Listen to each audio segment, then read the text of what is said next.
This is not your everyday podcast. Real conversations, real stories. Hey everybody, we have an incredible guest today that I deeply admire, the infamous and incredible Dr. Barbara Dominguez, a trailblazing chiropractor who has made significant strides in injury care. Dr. Dominguez is not only known for expertise in treating auto collision patients, but also workplace and sport injuries. With 9 rapidly growing clinic locations across Atlanta, she's a true leader in the field. Barbara, welcome to Innovators and Litigators. Thank you, Nick, for the intro. How are you this morning? Very good. It's an absolute honor to have you on here. You're somebody that I deeply admire, and honestly, I don't know how you do it. Thanks. So if you could kind of give our audience a quick breakdown as to what you do and how you practice. Okay, so I've been in practice now for 22 years or more, probably. I don't know. I lose count. She started when she was 4. But anyways, I came to the Atlanta area in '99, went to school, graduated, and deeply found roots here in Atlanta. Decided to set roots with a first location in the Atlanta area. And then I rapidly grew after that. My vision has always been the same, to reach as many communities as I possibly can. Most of the people that know me know that I was an EMT before becoming a chiropractor. So I always had a good sense of the medical field and the chiropractic field. And I think that's what led to my success, integrating the two fields into one. And that's what I've been doing for the last 23 years. And I think I'm pretty good at it. So what about medicine that drew you to that? Was your family in that before you, or you kind of the first person in your family to do that? First person to do that in my family. I think I wanted to be a doctor since I was 4 years old. It was something that I was drawn to, just helping people. And I think that's the gift that I have. I just love helping people. And so I was like, being a doctor is my field. So that's what I always decided to do. So a huge reason why I do this podcast and I try to educate people on is that there's this belief that there's really only 2 ways to be successful in this world. It's either be born into it, you inherit millions and that's the only way you do it, or the one that social media kind of makes popular, which is buy my course, or if you learn this one thing, or if you wake up every morning and meditate at 6 a.m., then that's how you do it. But that's not the path for you. So kind of walk us through like how you started. It actually started because I came from an underprivileged family. I came from immigrant parents, and they were actually older when they came into this country. The only thing I ever knew was my mom always drilling in my head is like, go to school, get an education. I don't want you to live the life that I'm living, like paycheck to paycheck. So that constantly stuck out in my head. Like you said, you have 2 ways of coming into this career path. Either one, you're kind of born into it and you kind of get this business sense from past generations, or 2, you get that institutional education, as what I would say, right? Some sort of guidance to lead you to have a profession that can give you that sort of education to be who you are today. And so that's the path that I took because I didn't know any better. Going to school, I elaborated exactly what I wanted to do over time. Originally, I wanted to be a trauma surgeon because I just loved fixing people. But over time and having to work so many hours a week as an EMT, like 60 hours a week to put myself through school, I was like, okay, well, I'm not going to be able to do this and go to med school at the same time. So I was like, you know what? I'm going to go into chiropractic school. It'll get me out earlier. I'll be able to make money earlier. And if I have the time in the future, I'll go to medical school. And if not, then I'll just do what I have to do with this. And that's exactly what I did. Went to school, got the profession, got the education that I needed, kind of perfected my craft of being a doctor. I was able to use all of the knowledge that I had growing up, being an EMT and then getting the education as a chiropractor to be where I am today. And that's what I love to hear, because a lot of times I didn't know I was going to be a lawyer. And a lot of people say that they knew that, and I really didn't. But I kind of made it happen. And a lot of times when I speak to people, it's like, how did you get to that stage? How did you move to the next? But really, when it came down to it, was failure wasn't an option. Right. And so I was going to do something. Exactly. And so I had to figure it out. And so did you have to pay your own way through school? Like, how did that? I did. Actually, I had to take out loans, which I finally paid last year. Yay! Congratulations. But yeah, I think a lot of people or a lot of kids nowadays, they fear getting loans to go to school. But I tell even my own kids, I'm like, don't fear on getting loans or anything like that. Get yourself an education, because at the end of the day, you'll be making enough money to pay that back in the long run anyways.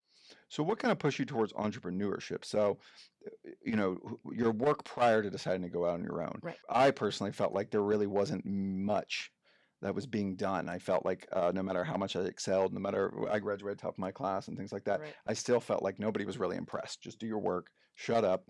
Yeah. So kind of walk me through your early career before deciding to go into entrepreneurship. All right. Early career, I graduated actually pregnant with my first daughter. Nobody would give me a shot. And at the time with chiropractic care, it's not like it is today where, people had the opportunity to become an associate anywhere. It was either you graduated and opened up shop or graduated and pretty much did temp work, which is what I ended up doing in the beginning. I had to do some temp work. I was working for a company that I was literally traveling one day to Warner Robins, another day to almost Alabama, another day to Dalton, and just kind of traveling back and forth. And being an early mom with a child a few months old, it got to the point where I was like, I don't want to put my daughter in daycare. I don't want to be this type of mom. So I was like, you know what? I was like, we're just going to open up shop and let it be what it'll be. I mean, the hardest part is like just making that jump.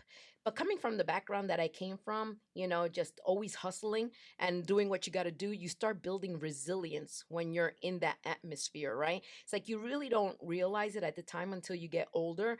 But having all of those barriers put in front of you growing up and, all those financial barriers and all of those situations where it's like you just have to make it happen no matter what. I mean, if you have to work 60 hours and get through school and study 40 chapters on one night while going on a 911 call, you just make it happen. So the same thing goes when I decided to be an entrepreneur. It was like, okay, we're just gonna, set foot, we're gonna open up this office, and you know what? There is just no chance that this is gonna fail. We're gonna have to do whatever we have to do. And that's what we did. So I was the doctor, I was the billing girl, I was putting people on therapy. I was just figuring it out. No, the only thing I had in the back of my mind was like, there's no way in hell I'm gonna fail. This is gonna happen, Right. And so that was my state of mind at that point. So did anyone teach you any of this? Did you take a business class? Did you have a mentor that kind of pushed you towards this? Nobody taught me anything. I didn't have a mentor. I just figured it out along the way. In law school, and I've heard this from several chiropractors as well, there's almost an intentional decision not to teach you how to do your own thing. They kind of push you away from accident care. They kind of push you into work for someone else. And in law, they don't teach us anything about Right. running your own business and things like that. Did you feel like chiropractic school prepared you whatsoever for running your own business? No, not at all. Not at all. At all. What advice would you give someone who's in the position that you are, who doesn't feel like they're doing much, but they're terrified to kind of make that leap? What what are some mistakes you might have made, or something that you're like, okay, do this, and you've got a much better chance? Yeah, I think everybody's going to make mistakes along the way in their career path. We all make mistakes. We're all humans and we're not perfect. I think the biggest advice that I can give somebody is no matter how much you fall, just get right back up and try it again. I mean, trial and error is what made me who I am today and led to my success.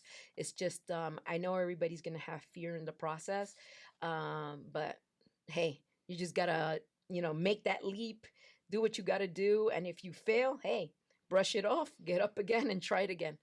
So how long did it take you from opening a single location to opening another one?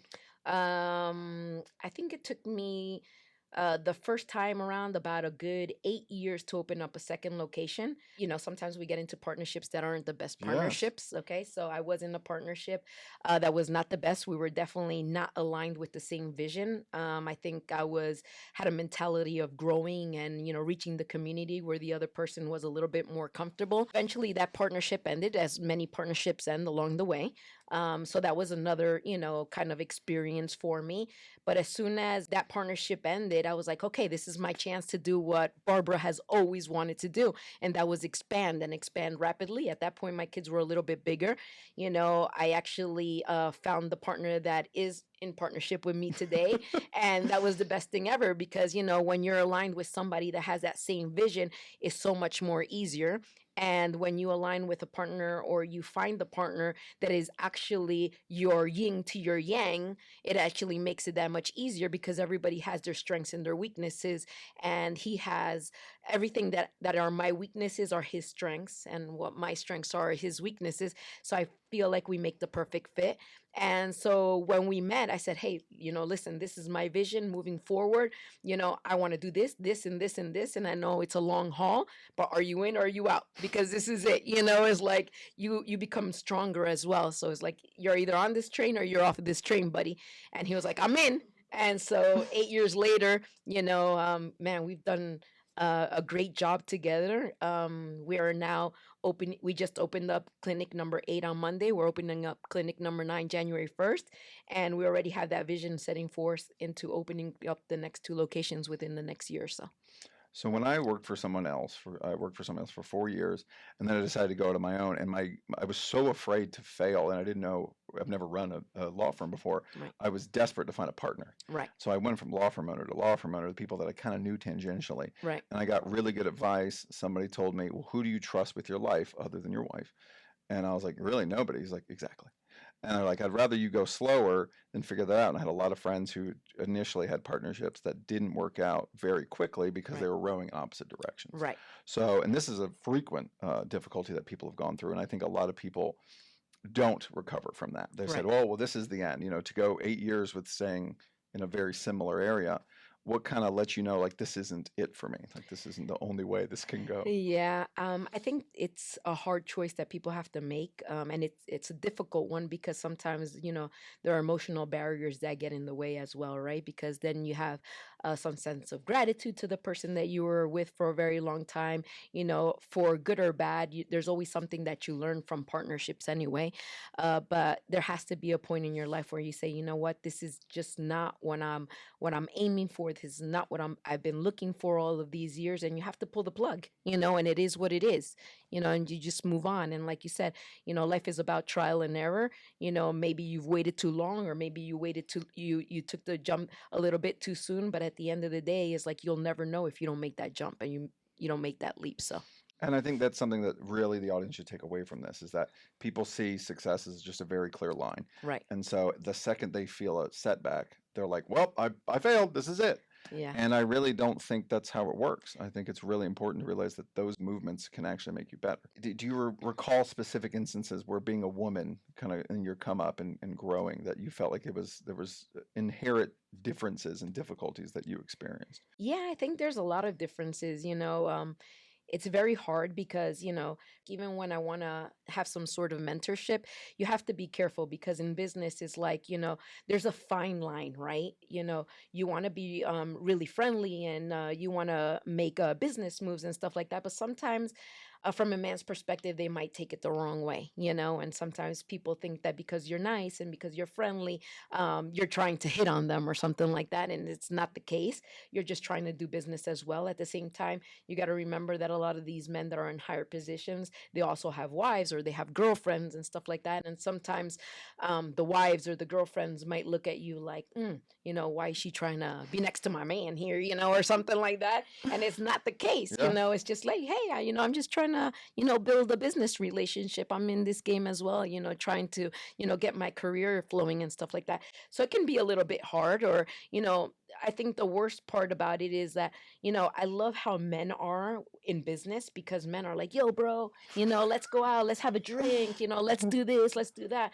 But when a woman is in business with another woman, they look at you a little weird. And I have these conversations with my husband all the time. It's like when you're a woman in a high position, women kind of like look at you like, she thinks she's all that, right? Because, so it makes it really challenging because it's like you really want to like, push women forward and be like, come on, let's do this together. And, you can get a little bit of repel there, so it makes it quite challenging to be a woman in business, I really actually. want to dig into this. Is this okay? Yeah. Because I've heard that there's inherent difficulties with that conflict. A lot of times, just statistically, especially in law, the highest tier, the most successful attorneys are typically heavily male weighted. Right.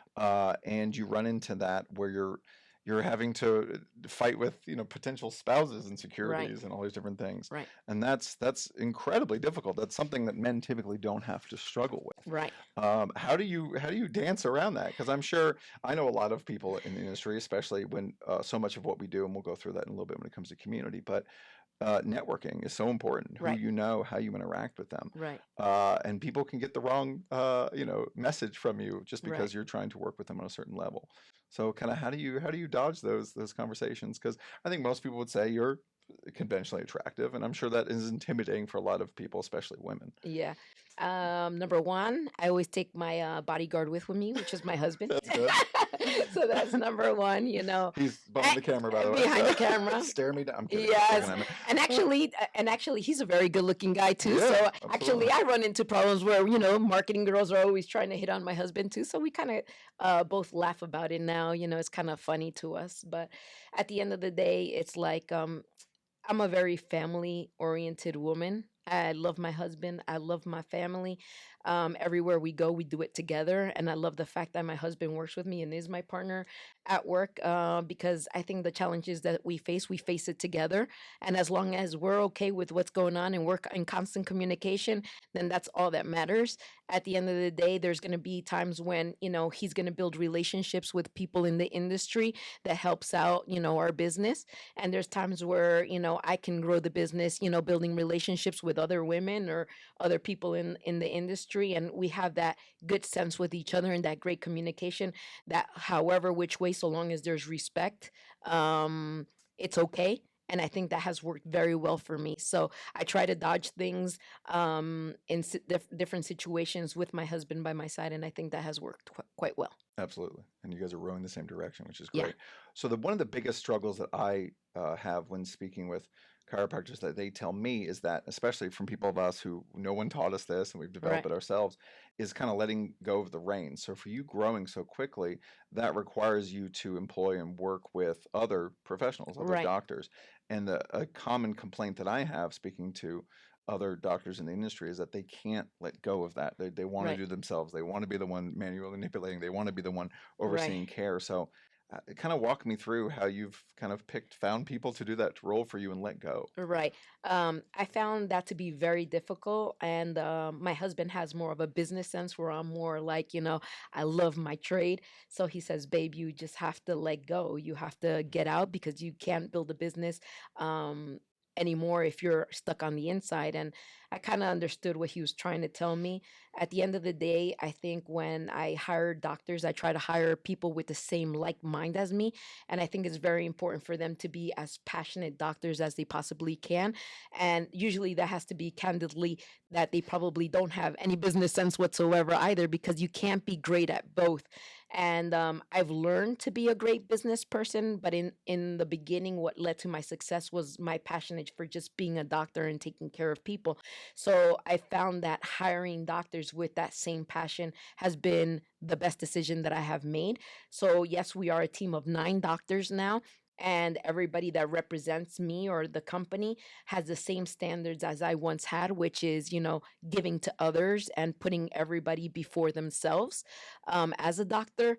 So I think I've been able to delegate that job a little bit better, knowing that, they have that capability and I'm constantly training them and watching them. And I travel through all the locations to make sure that people or the patients that we've had in the past or the patients that are coming on board now love them just as much as they loved me. And at first I thought that was going to be hard and challenging for me to accept, but on the contrary, I love seeing how people love them just as much as they've loved me in the past. And it's hard to instill that in people. And this is something that I've learned a lot recently, is that kind of growth as a person people see as a linear line. You just get better, you get better, you get better. Yeah. But when I really look back, Nick now, 5 years ago, I was still training our reception people. I was still, really involved with every single key element because we were much smaller. We had much less Right. things to do. But now when I think about it, I'm a much better leader doing the roles I'm at when it comes to managing our top tier people and our directors and our Right. lawyers, but I'm not really in the day to day, let's audit this single phone call and see if they were Right. nice enough. And that's when I rely on my team. But I feel like if you moved Nick, this Nick 5 years in the past, he would be worse at running the firm, whereas the Right. past Nick would be much worse at running this firm. Right. And so you kind of lose those kind of certain skills and you develop others. Right. So kind of walk me through how it's been managing as opposed to touching every patient and things Yeah. like that. Everything is with time, like you said. I'm definitely not the same person I was 5 years ago as well. I love being who I am now. I feel like I'm in a different stage of my life. I love mentoring and I love delegating now. I love the top tier players, because we have so many different departments. But what I really enjoy now is teaching them how to better themselves to be pros at their job description. I think they learn from me every single day, and I love sharing that. And I think I'm loving this stage of my life where, I kind of like sit back and watch them, and I like to see them growing as well. It could be quite frustrating at times as well because, you have to be patient and give them time to grow just as much as, people have been patient with us as leaders as well, growing, because it kind of works vice versa. They've trusted us to lead them, and they've trusted us to have the patience to let us grow throughout time as well. And they've been sticking beside us, throughout our growth. So now we have to kind of do the same for them as well. It's just kind of sit back, teach them, watch them grow, and I love this part. One of my favorite questions that I get a lot, and I know you get a lot, and honestly, I couldn't answer it for you. Yeah. And I'll just say it plainly: how do you do it? How do you juggle all this? I have no idea. I think I actually ask myself that Yeah. question, and there's times where I pat myself in my back and Good. I'm like, I'm so great. There's other times I'm like, what the heck am I doing? What did I get myself into? Yeah. But at the end of the day, I don't know. It's like I have those days where I'm like, damn, I don't know how I judge it, but damn, I'm a badass. I You can are. do this, Yeah. And then I have other days where I just kind of look at my husband. I'm like, babe, help me. I can't do this anymore, And he just kind of talks me through, and I'm like, okay, yeah. Okay, he makes me feel better. So I don't know how I do it, Yeah. but at the end of the day, it's like we just do. Yeah. And I think there's that part in us that, is still born within us from where we started out of nothing. It's not a fear of going back to that, because it's like once you're there, it's like you don't fear that, because I'm like, I've been there, done that, I survived that, I can do that. But it's just like it's just that knowing that no matter what happens, you just got to hustle through, and you got to go through. You can't cry about it, so might as well just get on the boat and just keep rowing, because we know that this ain't stopping here. It's just going to get bigger, and we just learn to be resilient along the way. And it's just like it is what it is. Just like put your woman pants on and let's go. We got another job to do the next day. Yeah, and that's something that I need the audience to understand, is that when you see people that you see as successful, look Yeah. at the paragons of your industry, Right. you think they've just got it all figured out. Yeah. They show up every day. They know exactly how it's going to go. If a curveball comes in, they're like, Yeah. they don't sweat it. They don't think about it. And that's not how it works. No. What was the saying? They said people overestimate what they can do in a day, but they underestimate what they can do in a year. Right. And when I do day to day, I'm like, oh, I did all those different things. And I look back, I'm like, wow, we did a lot this year. Right. And I really do think, and we talk about it all the time, it's about showing up every day. And that motivation will wane, it'll go up and down. Right. But if you're consistent and you're doing it every day, eventually it'll add up to a lot. Exactly. And I want people to understand that we don't know. We have certain fundamentals, we have certain Right. things that guide us, Right. but it's just really we don't even know when it Yeah. comes. And a lot of people struggle with imposter syndrome, what I call poor brain. Poor when brain. you and I Yes, talk we always about it. talk about that. Yeah. And so you really do, you get in this kind of very reductive, very like, oh no, what if I do this wrong? Yeah. And luckily I'm starting to push through it. But Right. getting to know people like you, getting to know other industry leaders in law, I remember there were certain fundamental moments where I would ask people, like, do you know this person? Can you introduce me to this person? Yeah. And they would kind of use that against me, kind of try to get something out of me, to the Right. point where they never really delivered. Right. And then at a certain point in my career, I was just like, screw it. I'm going to email them. I'm going to reach out to them. I thought Exactly. it would be this big, intimidating moment. Right. But once I did that, it was just, let's do lunch. Yeah. And it was just a moment where, like, these are just people. Exactly. They're just people, and a lot of them Yeah. are not as smart as you think they are, and a lot of them has made the same mistakes that you have. Exactly. And I really want people to understand that, is that I think I know a lot of people, when they're approached by you, Yeah. kind of see where you are now, Yeah. and they go, well, that I can't even bother them. I can't even approach them. Exactly. But I remember being $250,000 in debt and not knowing anything. And I really do think that gives a unique advantage. So Right. something that you and I have talked about when it comes to being parents is, how different our kids' lives are. Oh yeah. How do you mentor your kids when they live the life that they have now? When you and I we're kind of forged in steel and kind of not having anything. Yeah. I talk to my kids all the time, and being that they're older now, it makes it a little bit easier for me to see like their mentality. And at first, when they were growing up, it's like, oh man, are they going to have that hustle in them like we had the hustle in us? And the reality is like, no, they really don't have that hustle because they don't understand. But the one thing that I've noticed over time that my older kids are constantly telling me is like, Mom, you don't know the pressure that we have just by being your daughter. We have like a certain standard to meet. We have to be at least the same level as you or even better than you. You have no idea how much pressure we have. And I see it all the time. It's like my oldest daughter that's 22, for example, she's trying to get into law school next year. She's graduating from Kennesaw State this year, So but exciting. she's just a hustler. Like I Yeah. look at her and I'm like, where did she learn how to hustle like this when she never had to hustle? But okay, so she's 22. She's working at a law firm full time. She opened up a trucking business in the last couple of months. She's, Wow. growing that business, and, she's the type of kid that she like not too long ago, she bought a dog and then she like turned it around and sold the dog for more. And I'm like, what are you Dog doing? flipping. Yeah, I'm like, what is this girl doing? But it's like I'm proud to see my kids that regardless that they had a great lifestyle and hadn't had to struggle as much as I had to growing up. But I see the hustle in them and I see their vision. And I love to see that, me talking to them about business so much, they have some sort of a concept of business and how to get there and how to get there easier than I ever had. I'm gonna make you kind of gloat about yourself, even though you don't like to do that. No, I don't. What advantage do you think you have? Like, there has to be something. There has to be some secret sauce that makes you excel beyond most. What do you think you bring to the table that's like, okay, well, maybe it's this. Maybe that's why I'm succeeding. You can see how humble she's struggling with. I She's like, know, "Not special, but-" I know. There's nothing special about me. I just That's not feel true. That's not like true. You just like don't. I'm just like the average, woman out there. I just feel like I have so much responsibility on my shoulders. I feel like I have so many families depending on me to be successful for them to carry out their livelihoods. That's what makes me successful. Every day that I wake up, I think about everybody that is responsible for me. Every time I sit down with a successful person, I think we share this in common in the fact that our burden is the responsibility that we hold every day. And we're the type of people that if tomorrow something goes down in our business or something goes down, we're willing to not take a paycheck to make sure that everybody else is okay. And I think that's what makes me special. It's like for me, it's like I'm not about luxuries. I'm not about materialistic things. I'm not money hungry. Money doesn't drive me. It's just my humility and me being humble. My strive every day is just reaching communities and doing what we do best to uh, make everything else better out there in the world and just putting a little seed in the world to make the world better. I think that's what makes me special at the end of the day.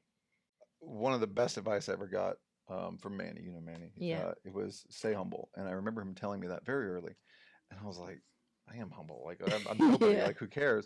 But I see this flaw happening a lot once people hit a certain stage of success Yeah, where they think they're too special that's true. and they kind of forget those relationships and communities that they've built. One big flaw I see in law is that a lot of successful, typically men, tend to hire a lot of bad thems. Right. And so they're like, well, let me just go find a bunch of people who will kiss my butt and tell me everything I do is right. Right. And because we're here because of me. Yeah. And so we only got to this point because I'm so smart and I'm successful. But I really think that as things continue to grow, you have to surround yourself with people that are brilliant at things that you're bad at. Right.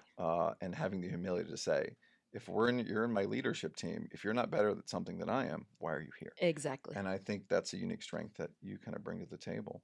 So what have you done when it comes to kind of growing at this stage? What have you been able to do to surround yourself with talent that you don't have? You can have a lot of education, but I think sometimes, like I said, people that are just willing to be very loyal to you and are grateful for the opportunity that you gave them goes far longer than any education that you can get out there, if that makes sense. Okay. So the team that I have built have been people that have been with me for at least 10 or 12 years that have grown into the position that they have. Some of them without any education in the past to be in the position that they're in, but the knowledge that they've acquired over the years have allowed them to be in that position. And then just the willingness to grow at that level, the willingness to take constructive criticism very well, and the willingness on my end to have the patience to see them grow within that position. But the loyalty that they've shown to me and the gratefulness that they've shown to me goes far beyond a lot of things that anybody else can give me, if that makes sense. And I think sticking to them has been one of the best decisions that I have made and has taken me a long ways. Now, I do hire other people that do have the smarts, right? To do a lot of things that possibly I can't do, but they're not that close to me, if that makes sense. There's a boundary there as far as where they can go, because sometimes those type of people have a lot of knowledge that can take advantage of you as well. So I try to make boundaries with the people that surround me, if that makes sense. It does. And something that I avoid a lot is loyalty is important. And I really do value attitude Right, and willingness to learn. right, And what I try to avoid, what I call mercenaries. right, They're people that I feel like they're just here for the next check. right, And if somebody else comes around the corner and gives them 10% more, they'll leave immediately. right. Nothing that we built matters. I agree. And that's something that I owe a lot to my education. I think Right. that's why I'm where I am. Yeah. But I don't value it as highly as I think I expected when it comes to that. It's somebody who shows up. I remember something that we've grappled with a lot is creating a good morale and sense of community in Right. the firm. But I've hired some very brilliant people. I mean, editors of law reviews and Right. people with 20 years experience, but very quickly learned that they were either too afraid to Right. do the work that it takes. One thing I Right. hear a lot is, I'm comfortable, I'm uncomfortable. You Right. should be. Yes. That was my first 10 years of practice. Right. All discomfort. Right. And it's growth. And so if you're not uncomfortable, you're just doing the same thing over and over. And a lot of people get very comfortable in their experience, but they're actually learning the same mistakes over and over. Right. We had a trial last year, and the defense attorney made sure to tell us that I've been practicing law longer than you've Right. been alive. And we kicked his butt. And we were like, congratulations on that. Yeah. And that you just have to stay humble in those moments. Right. What do you look for when you're kind of expanding your team, and what's the most important thing to you? Loyalty, the willingness to hustle, and the willingness to grow and to take constructive criticism very well. I'm always looking at that person that's willing to go the extra mile. That goes a long way. Willing to go the extra mile without expecting something in return. I think, from my evaluation of you, that one of your greatest strengths is how genuine you are. And I think that makes it very easy for someone to garner trust with you. Right. And a huge part of what you're doing is going into communities, helping people, and they're literally putting their body in your hands.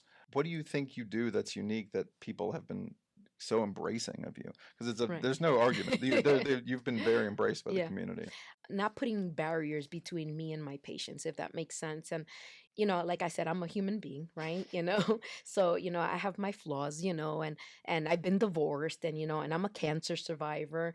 And I think sharing that with the community, or patients that walk through the door, just being that genuine person that's saying, you know what, I'm just like you. I've been through situations just like you, and this is what I did in order to manage the that difficulty in life. I think a lot of people have embraced that, and have hugged me and kissed me, and they have shed tears in front of me to say, oh, I'm going through this divorce and it's difficult, and just me saying, you know what, it's gonna be okay. You don't see the end of the light at the end of the tunnel just yet, but trust me, it'll be fine. Give it a year or two and you're gonna be fine. And hugging them out and things like that has gone a long way. Where in school, sometimes when you're a doctor, they teach you to put that boundary, that patient doctor boundary, like, don't talk about your personal life, don't get too involved.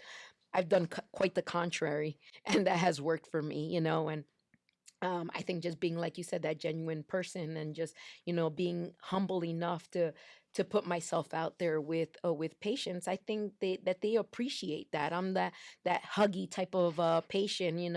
I'm that type of person. I say, look, if something goes wrong, here's my cell phone number. Call me. I got you. Don't worry about it. Like, we'll work through this. Just being like that has, I think, led to my success. I think the most burning question anybody listening right now is, how do you balance all this? I mean, with 9 locations, 6 children, Yeah. mentorship, doing podcasts. Like, really, have you thought about it? Because I'm sure you get some pushback from your family at times too, and Yeah. you haven't really slowed down much Yeah, I haven't either. slowed down. I don't think I will ever slow down. I've had an amazing family by my side where they just kind of understand the process. The end of my first partnership, it was very difficult for my kids because, now I had to involve nannies and stuff like that, and they were in a difficult age. But as they got older, they were able to understand the whys behind everything. And now, on the contrary, now I tell my kids sometimes I'm just, vulnerable to them. And I said, man, am I being a bad mom right now? Am I not, being there for you guys? Like, are you guys okay? I check in with my kids all the time. They're like, Mom, we're good. Somebody's got to pay the bills, Mom. Making time for them. I think they've been okay with it. As a matter of fact, today driving here, I was talking to my husband and I said, "Hey, I came up with an idea, babe. We don't have time to go out, out of town for Thanksgiving or for Christmas this year with the locations opening up. But I have an idea." I said, "Why don't we take time that week of Thanksgiving?" And do something special with the kids. Let's do dinner with all of the kids individually, so that way we set a day with each of them. We kind of check in with the kids. Where are you at? What's going on? Do you need anything from us? Like, what's been going on with your lives? He was like, "Man, I would have never thought about that, but that's a brilliant idea." So I think it's just, juggling things. I'm a woman that wears a lot of hats, being a professional, being a mom, being a wife, because that's another job as well, making sure that you're a wife as well. You can't let go of everything. You got to, be able to juggle everything, because you can't slack at being a wife, you can't slack at being a mom, you can't slack at being an entrepreneur. So it's like, just throughout the day, it's just like, okay, change the hat again, change it again, and just learning how to do that quickly and rapidly, is a gift. And I think I've been able to manage that. Something unique to being a woman in business and as a mother explicitly is mom guilt. Oh, yeah. And that's not really something that men have to juggle as much. Right. I feel like I need to be present for my kids, but if there's a trial, I don't feel bad about being at that trial. Like, Right. I need to be at that trial. Like, it's Yeah. very important to me.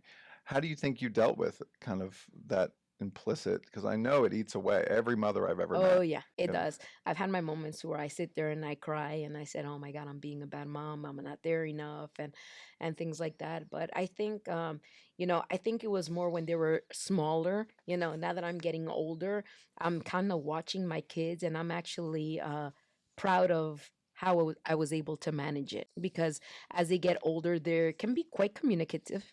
They will tell you when you're slacking. They will tell you how great of a mom you are.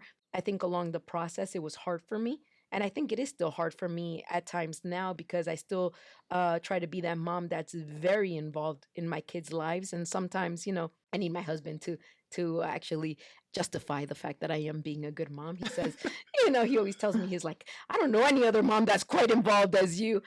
So that makes me feel better. But I think my kids are constantly telling me that I'm a great mom. And I've had them write letters to me on Mother's Day. Last Mother's Day, I said, "Listen, guys, now that you're older, I want you guys to write a letter to me. I want you to tell me all the good things and all the bad things that I have as a mom." And none of them really told me anything bad. Quite the opposite. All of them have told me in one way, shape, or another how proud they are of me and how I've been such a great role model for them, and that they all want to be just like me when they grow up. So I think that in itself, all of those times that I cried thinking that I was a bad mom kind of disappeared once I got those letters. I think seeking vulnerability and genuineness from people in all types is Right. really important. And yeah, we tend to be very harsh critics of ourselves. We are. Yeah. Uh, We want to be perfectionists. yeah. Yeah. One of my favorite sayings is enemy of great is perfect. Right. And it'll freeze you up. Right. And I think something that both of us are good at doing is just moving forward. Like, Moving okay, forward. maybe it's Yeah. not perfect. Let's try something else. Yeah. And your willingness to be vulnerable, I think, has helped you a lot. Yeah. Thank you. I think people admire that. Thank you. I've had quite a few people tell me, they're like, "Doc, you're the only person that I know that your world could be crumbling on the inside and you're always smiling." And I think that's something that you learn how to do in business. And I'm sure you have those moments as well. And people that are in our shoes have those moments as well. I think we enjoy our lives so much that no matter how bad it can get or how challenging it can get, there's no reason not to smile. something that's funny about my team is that I'm here every morning, and I Yeah. make sure that I'm at my desk 5 every o'clock. morning. Yeah, very early, usually the first person in. Right. I think that sends a message. It's easy for somebody to go, well, I don't want to be there. Oh, it's raining or something like that. And Yeah. my team is like, well, Nick's there. So what's your excuse? Exactly. And the rare moments where I can't be there, I was sick probably 3 months ago, and I missed one day, and everyone was like, "What's happening? Is Nick Right. dying?" Yeah. And it's really, people get used to that consistency, Yeah. and that's what I try to hammer with people, is that motivation moves up and down. That's Oh, yeah. perfectly natural. That's natural. Yeah. It's, are you willing to consistently show up and do the work? You're absolutely right. Yeah. Yeah. And most people aren't. No. And they're just not very talented people. Hard work will usually, consistent hard work will beat talent every Right. time. How much does your daily schedule change? Every have- day. Every day. There's not one day that I wake up that I said, okay, my schedule's going to go as it goes. It is changing. It probably changes at least 5 times a day, if not more. So I've learned to roll with the punches. You cannot be comfortable because nothing goes as you want it to go ever. It's constantly changing. So you're constantly adapting, and it is what it is. That's the way I look at it. It is what it is. So you you- just adapt and mold as it So you as the don't wake schedule up every changes. morning at 5 and do meditation, and then you... Oh, no. My life depends on everybody else's schedule, if that makes sense. My kids' schedules, my employee schedules, if somebody calls out schedule. So now I transition to the part, what kind of future focused. Okay. So what are you most excited about moving forward? What are some goals that you want to accomplish in the next few years? All right. I'm so excited about my life nowadays, Yeah. Nick. I'm really enjoying this mentoring stage of my life. I'm really enjoying learning how to be a business owner and juggling all of this stuff, because nobody taught me how to be a business owner or an entrepreneur, or even as a mentor. We have the vision of opening up at least another 2 clinics in 2025. I don't see myself ever stopping.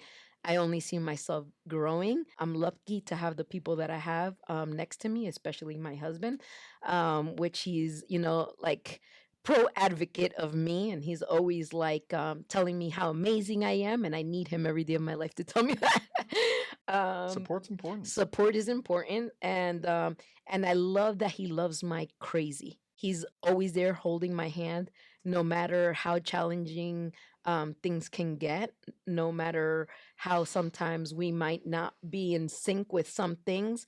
But I love having him as a person that I can go to. I want to reach more communities. I want to start mentoring more women out there. I want to be a person that I can be a go to. I would love to mentor kids that are kind of in that state of mind, that are growing up in households that don't really advocate education for the fear of being in debt, which is something that they shouldn't worry about. Those are all things coming up in the next chapter of Dr. Dominguez, I think. One of my favorite questions to ask successful people are, does money equal happiness? Does money equal happiness? Yeah. Absolutely not. Absolutely not. I agree. Absolutely not. Money makes things even more challenging, as a matter of fact. I think what equals happiness is every day getting up, doing what you love and what you're passionate about. I think that's what equals happiness, and having the right people next to you that supports you. There's only certain ways you can spend money. You can save it, you can invest it, you can spend it, you can give it. And they've studied it, and spending it on things generates the least happiness. Yeah, I definitely don't agree with The that. least happiness. The And least. the thing that generates the most is giving, helping Giving. others. Exactly. And I learned that more and more, is that you really do transition into this stage where you get owned by your stuff. Right. I look back at my obligations, weighing the immense burden that you have as a leader of so many Right. people. I remember when 2020 happened, and there was a real chance that a firm like mine could close. Right. And when everybody was firing their full marketing staff because they couldn't do anything, I was like, nope. If somebody's going to bear the burden, it's going to be me. Even though I just bought a building, genius, like 2 weeks before the state shut down. Right. But I think it's important for your team to see you do that. Right. It's to go, if somebody's going to bear the burden, it's going to be me. What is it about giving and mentoring and taking care of other people that you're excited about? It fulfills my heart. A lot of people don't know this about me because we don't publicize it or we don't market it or anything like that. But we do a lot of pro bono work at the office. I have a lot of people that come into my office that just can't afford healthcare whatsoever. And we figured out ways where we will give our services for free, and sometimes we will invest in them, and actually, we will get them the MRIs, and we'll get them the whole orthopedic care for free. And nobody really knows that, but I think that makes me happy, and it fulfills my heart to know that, you know when you're a business owner, money isn't everything. And I'm sure you do pro bono work as well, where sometimes it's like, man, you just have to help out people that just are least fortunate. It's like they say, the more you help out people, the more it returns to you. And I'm a big believer in that. I definitely believe in that. If you do good and you walk the talk, that will be double folded for you. I truly believe in that. I really believe in giving to the community. I really believe in sharing what you've been so blessed to have. One thing that drives me crazy is what I call transactional relationships, which are people like, well, I'll do something if you'll do something. So I Yes. had somebody that I worked with for a while, and they would only message me if they needed a letter of recommendation or they needed a Right. job or anything like that. And I try really hard to never be like that, where Right. I really believe that investing in people and taking care of people that you believe are worth Right. it comes back in some way, Right. in ways you can't even measure. Right. And anytime I have somebody that's just like, well, I'll do this if you do that, I'm like, I'm just going to Yeah. end that. Exactly. Is, the but for type of stuff.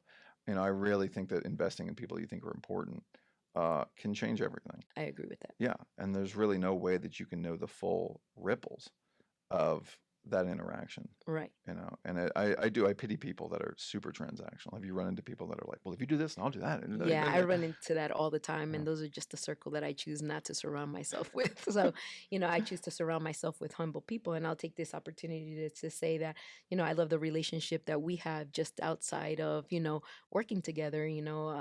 I love that I can call you and that you've been a great mentor for me as well. I know that there's a lot of things that you're, well versed than I am, and I can pick up that phone call and call you and say, hey, Nick, like I got this issue, what do you think, or whatever. And you've always been so friendly and so willing to help me out. So I think those relationships are important in life. It's just, having people that are going to be genuine and that are going to genuinely give you an advice because they really want something well for you, if that makes sense. Because sometimes you run into people that might give you the wrong advice because maybe they want to see you go down. Correct.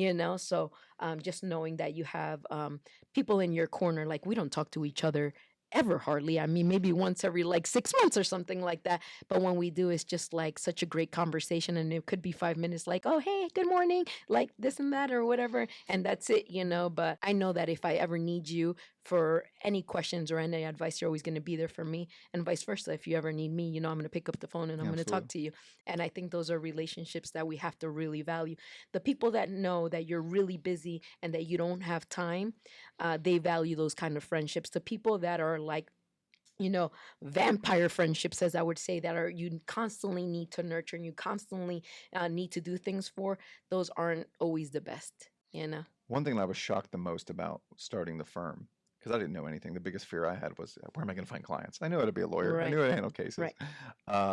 Was what I called don't touch my garbage people, which Right. are just so reductive. Everything, if I help you, then the pie is only so big, and Right. that the most successful people I knew weren't really worried about, oh, well, maybe they'll get 1% of my business if I Right. tell them one tiny thing. Right. The most successful people were like, sure, what do you need? Yeah. You need a motion, you need to understand this, do you need case law? Right. What are your ideas? Where should I move? Right. There's really not, you know, that type of things. And I've worked for people Right. that are just so Yeah. terrified to lose anything Right. that they never grow anything else. Right. And I never worry about that with you. Yeah, I agree. I agree. I have a lot of great relationships with a lot of chiropractors in the area, and I think the first one to advocate that, because it's something like, you graduate school and all of a sudden the chiropractor next door now becomes your competitor. We're like, wait a second, we were just friends a couple of months ago. Now because we work in the same vicinity or the area, now we're competitors? Absolutely not. I was like, there is no competition when everybody is unique in their own ways, and everybody has something to give out there.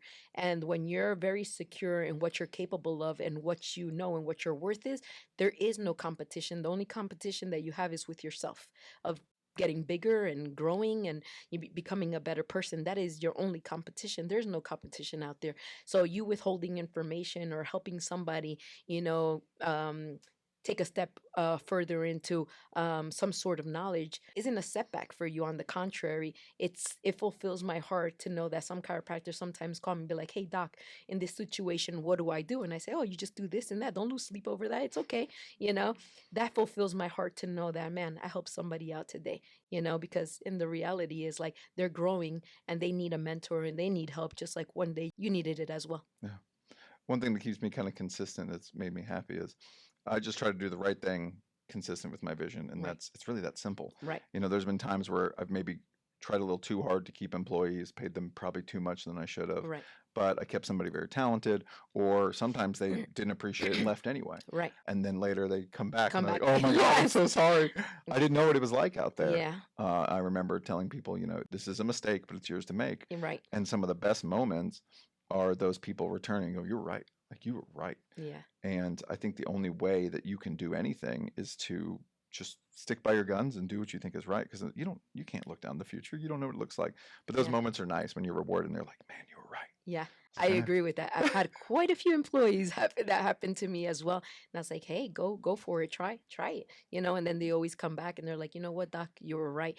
I think, the personalities that we have as leaders, the genuine that we are as people, there's not a lot of people out there. So I think at the end of the day, if we do right by people and they can feel that, you really want the best for them, regardless where they go, they're going to look back and they'll be like, "Oh, okay, I told you you were I could special. see it." The last question I ask Yeah. everyone, and it's always different from who you ask, that's why I love Okay. that I have it, is how do you know in your mind that you've won? And by that I mean, when it's all said and done, we only have so much time in this Right. life, and you look around and you say, "I did it right. I accomplished it." What does winning look like for you in the end? Winning for me is quite easy, and I said this a bunch of times. I will consider myself successful when I see everybody else around me successful. Then that's when I know that I did my job. Because if I see my kids successful, that I know along the way I did everything that I had to do to instill in them to be successful. And if I see my whole team successful, that means that along the way I did my part in mentoring and showing them the path for them to be successful without me, if that makes sense. Yeah. That is when I will consider myself to be successful and that I've won. Congratulations. Thank you. So, as I tell them at the end, remember everyone, when you put in the work every day, it adds up to greatness. Thank you so much for Yes. joining us, Doctor. Thank you. Don't forget, please like and subscribe. We have new podcasts every third of the month, and we look forward to having you back listening to us again. Have a great one.